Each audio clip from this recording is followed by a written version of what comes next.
Jesus. Ako'y ang sinabi ko sa inyo mula pa nung una. Mula pa nung una? Sinabi ko na sa inyo, ako yung mula pa nung una. Ayaw ninyo maniwala. Kaya nga, yung nagkatawan tao, wala kayong buhay na walang hanggang. Pag hindi kayo naniwala dun sa salitang nagkatawan tao, wala kayong buhay na walang hanggan. Hindi kayo nanalig sa Panginoon Kristo na siya ang Diyos noon ngayon at magpakailanman. Wala kayong buhay na walang hanggan. Mayroon lang matitira sa inyo sa mga hindi naniwala. Verse 36 naman. Kung ano ang matitira sa inyo. 1:36. Ang sumasampalataya sa anak ay may buhay na walang hanggan. Amen? Palagpakan natin ang Panginoon Kristo ang pinakamakapangyarihan sa lahat. Ang sumasampalataya sa anak ay may buhay na walang hanggan. Forever. Amen and amen. Kaya mapalad kayo, mga kapatid, na kayo nakaalam ng katotohanan. Pero yung mga hindi tumanggap sa katotohanan, ito ang matitira sa inyo. Ito yung para sa inyo. Ngunit ang hindi sumusunod sa anak ay hindi magkakaroon ng buhay. Sa halip, mananatili sa kanya ang tuot ng Diyos. Ang hindi nanalig sa anak ay hindi magkakaroon ng buhay. Ang mananatili sa iyo ang puot ng Diyos. Galit. Galit, mga kapatid. Kasi para mapatunayan ko sa inyo ang katotohanan na pag hindi sa tunay na Diyos ang iyong itinuturo at pinapakilala, pinanampalatayaan, may parusa yan at kahatulan. Pag hindi ka naniwala na ang bugtong at bayan ng Diyos Panginoon Kristong pinakamakapangyarihan sa lahat, ang Diyos na totoo, noon at ngayon at magpakailanman. Amen?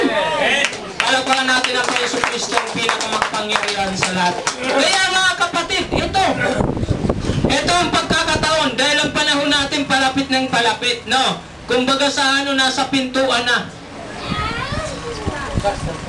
Ang sinasabi ninyong tao nasa pintuan na. Kaya, makinig. Nakikinig pa kayo? May mga nakikinig pero hindi nakakaunawa. Bakit? Ayon sa Marcos 4:12. May mga nakikinig. Hindi sila makaunawa. Bakit? Hindi nila matanggap ang katotohanan. Anong kailangan? 4:12? Marcos 4:12. Kaya tumingin man sila ng tumingin. Tumingin man sila ng tumingin? Ay hindi sila makakita. Ay hindi sila makakakita. Tuloy. At makinig man ng makinig ay hindi makaunawa. Makinig man ang makinig, hindi sila Unawa. Tuloy. Bakit? Anong kailangan? Anong kailangan? Para makaunawa, makapakinig ng salita ng Diyos para ako magkaroon ng buhay na walang hanggang. Anong kailangan? Tuloy.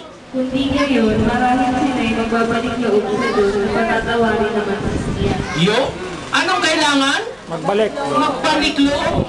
Nauna, mga kapatid, kasi sinasabi ko nga sa inyo, nariyan na, nasa pintuan na, yung salita na hindi niyo matanggap na nagkatawan tao. Nariyan na. Huwag kayong padadala dyan sa mga nagtuturo na yan. Hindi kayo maililigtas yan, mga kapatid. No.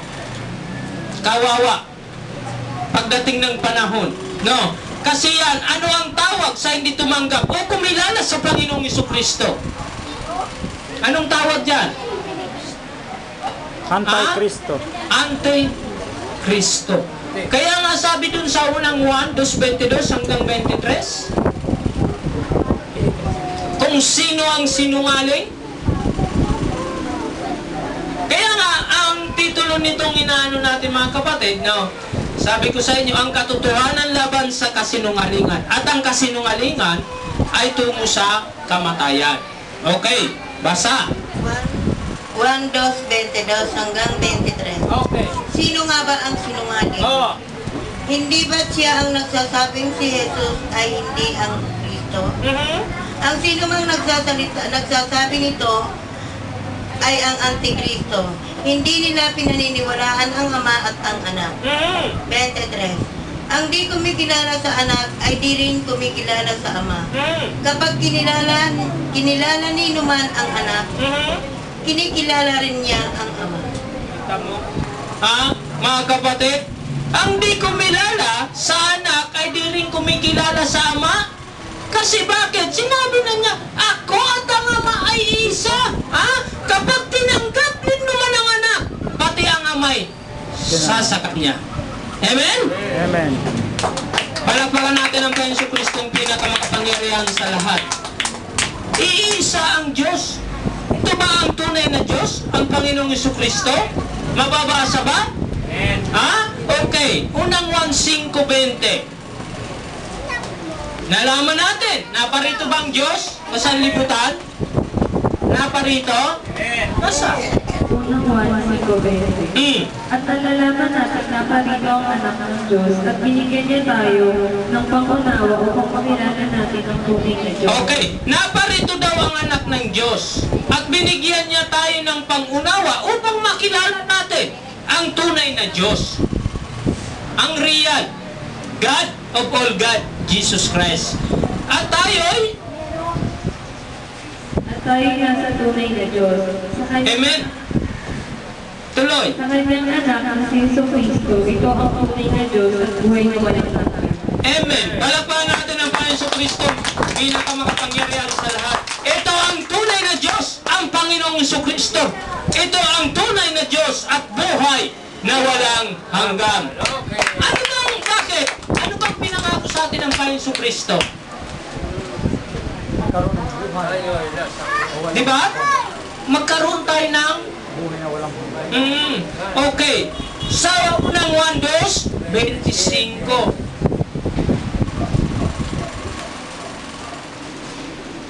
Unang 1:25. At ito ang ipinangako sa atin ni Kristo, buhay na walang hanggan. Ito ang ipinangako sa atin ng Panginoong Kristo. Buhay na walang hanggan. Kaya pag hindi ka nanalig sa sinasabi ko ngayon, kapatid, no? Hindi ka nanalig sa sinasabi ko ngayon sa Panginoong Kristo na nagsasalita noon, wala kang buhay. Wala kang buhay na walang hanggan. Mayroon ka mang buhay na walang hanggan, kaya lang, paghihirap ang daranasin mo. Ha?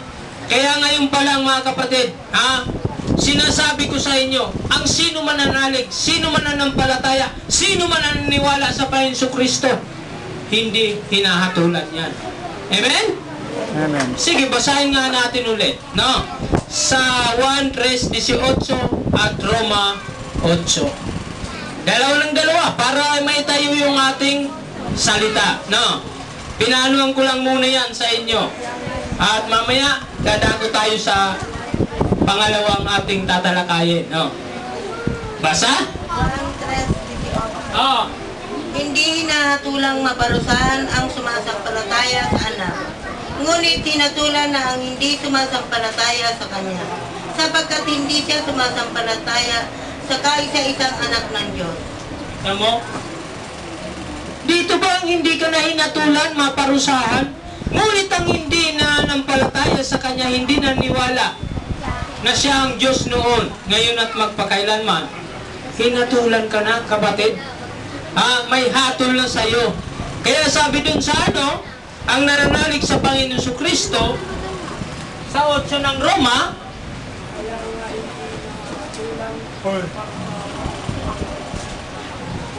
Roma 8. Kaya nga hindi na hinahatulang maparusahan ang taong nakipag-isa na kay Kristo Jesus.